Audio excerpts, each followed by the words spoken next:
everybody. Welcome or welcome back. My name is Monique and welcome to Medora Budgets. I'd like to thank anybody who's liked or commented on any of my videos, and especially those that have chosen to subscribe to my channel. Truly started this as a way to hold myself accountable, but I understand, recognize, and appreciate the community as a whole. So if you are rocking with me, thank you, thank you, thank you. If you haven't made up your mind yet, sit with me for a spell.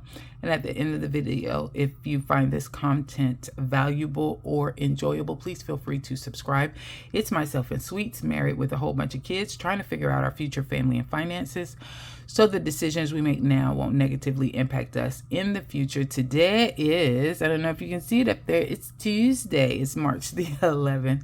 And we're here to just do a monthly budget breakdown review for the month of February. So I am in the Budget Mom's PDF for her budget by paycheck workbook. Excuse me. And I'm at the month of February, the beginning page of that, or the dashboard for that.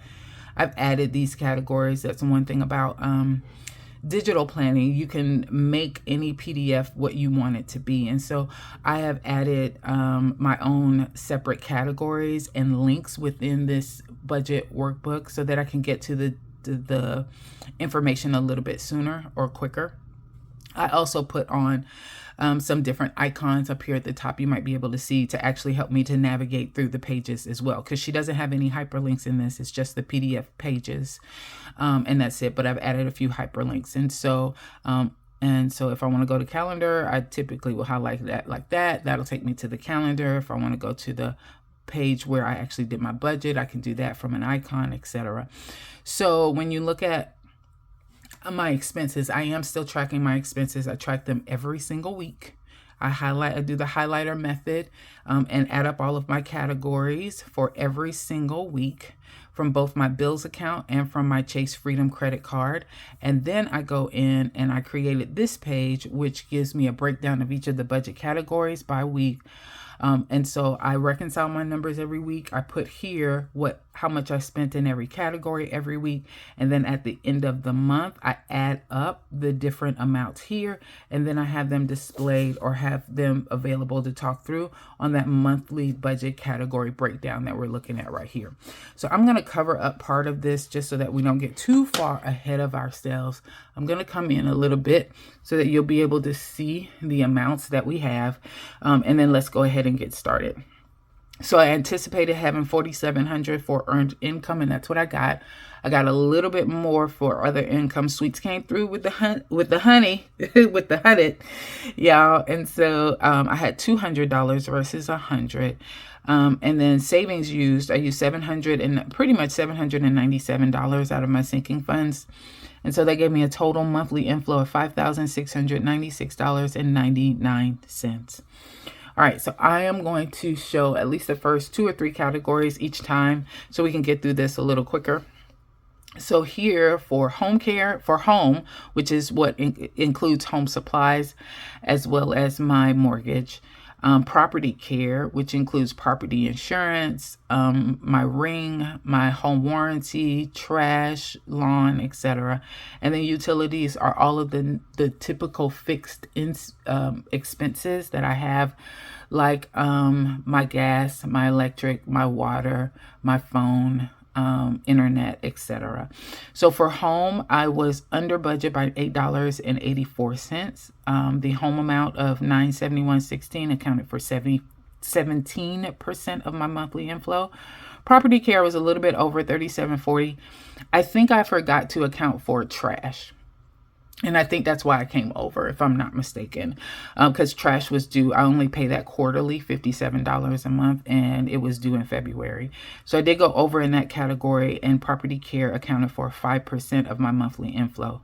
Utilities, I was under budget by $68.48. I'm sure that has to do with the cell phone overall, because I'll come out a little bit as I'm going through the next ones. As you know, I've made a lot of changes around that. No longer with Verizon, now I'm with Visible, etc. So I did come under budget, and utilities, that $521.52 accounted for 9.1% of my monthly inflow. All right, next we have debt. And although I came in over budget for debt, I consider that to be good. So that's why I have it in green, because I paid $254 more towards debt, and I was able to pay off the Best Buy credit card in that amount. My debt payments of $854.57 accounted for 15% of my total monthly inflow. Medical, I did go over a little bit by $14.08. I'm sure that's because of the urgent care visit that I had, where I had to get tested for vid. That was a $40 copay, and I think that's what took me over on that one. Medical accounted for 2% of my monthly inflow. Let's move it on up. Auto is way over, as you can see. Sorry, y'all, I'm trying to get better at this. Auto is way over, but I expected that. So my auto includes my auto loan. It includes my gas. It includes car maintenance. It includes everything. And so the reason why I feel like I'm over in that category, number one, we went out of town for basically a week, and so that was covering gas for 2 vehicles. We both got oil changes in the month of February, and car washes, etc. So I'm not surprised to see that one is higher than typical. So it had nothing to do with the auto loan, and more so to do with the gas and the oil changes, so the car maintenance cost on that one. And that accounted for 15.7% of my monthly flow income. So when I say up here at the top that I used $796.99 towards from sinking funds towards that, some of that would have been, for example, car maintenance. So the oil changes I would have pulled from my car maintenance envelope to help account for some of this cost difference that you see there. All right, personal. So personal went over by $96.26, and that accounted for 4.5% of my monthly inflow. Now with this one, I was watching Budget for 5 with Stephanie, and she was talking about how she and hubby handled their blow money.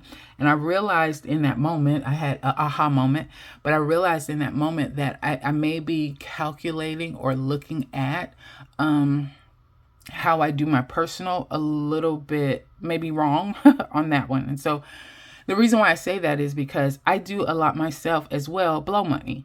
And so it's money that I can spend just on whatever I want to.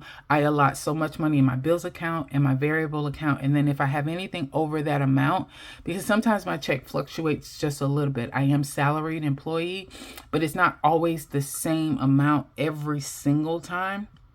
But with that said, anything over that amount that I have set for bills account or the variable account is for me to spend. And although I do not include that amount in this total monthly inflow, because I don't know what it's going to be, and it is for me to do with what I want to do with it, I am tracking the expenses. And so that doesn't make sense now that I'm thinking about it. I don't account for me having the money up here, but I am accounting for me spending the money down here. And I think that's why I always come over as far as my personal is concerned. So I am going to be doing that a little differently. I'm going, if the expense is charged out of my variable account, which is where I have my blow money at, I'm not going to show you the expenses here. I'll only show you the expenses here if I use my Chase credit card for it.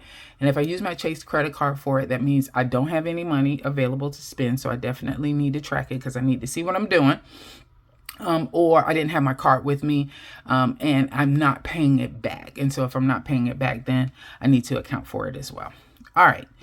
Next, we have family. Family is over again as well. Y'all know it's been by $121.23. I don't even want to talk about it. Y'all already know. Food, I did a lot better. So for food, in January, we spent $1,100 on food. For February, we only spent $678.92, and that means we were not eating out as much as we did before, or I wasn't buying as much groceries, and we were utilizing what we really had.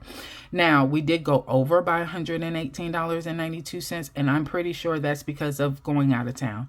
So auto and food, I anticipated being higher because we would have gas that we had to cover, and we would have buying food on the go while we were traveling. So I'm not surprised at that amount. And food accounted for 12% of our monthly flow.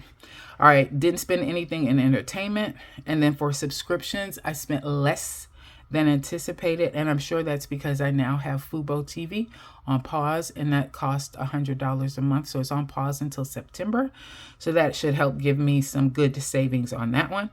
And then lastly, we have for savings, I expected to save $600. I saved $963, so I was in the green by $363. That accounted for 17% of my income. So when you look at my totals, I anticipated spending $4,868. I spent $5,854.46.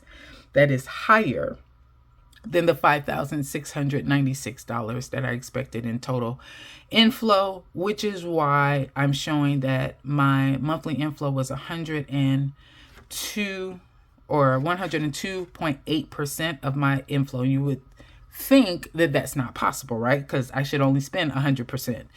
You have your money come in, you spend 100%. That's a zero-based budget. But I was over by 2.8%. And that makes sense because I am carrying a balance right now on my Chase credit card that I have to make sure that I tackle and take care of. So when you look at those two amounts, $5,854.46 minus $5,696.99, you get a difference of, $157.47. Again, I think I would have been much better off if I did not go out of town. But as I mentioned before on a previous video, usually when I go out of town, that's when things get out of whack. And that's what happened for my auto and food. So we'll be working on getting those more in line to what they should look like. And then for personal, as I mentioned before, I am tracking the expenses, but I didn't track the money that I had in the total monthly inflow. So I think that that was opportunity area and something I need to resolve for the month of March. So I'll be working on the monthly budget category breakdown for March, and then we'll be talking about those numbers pretty soon. Okay, thanks everybody for your time. You guys have a good one.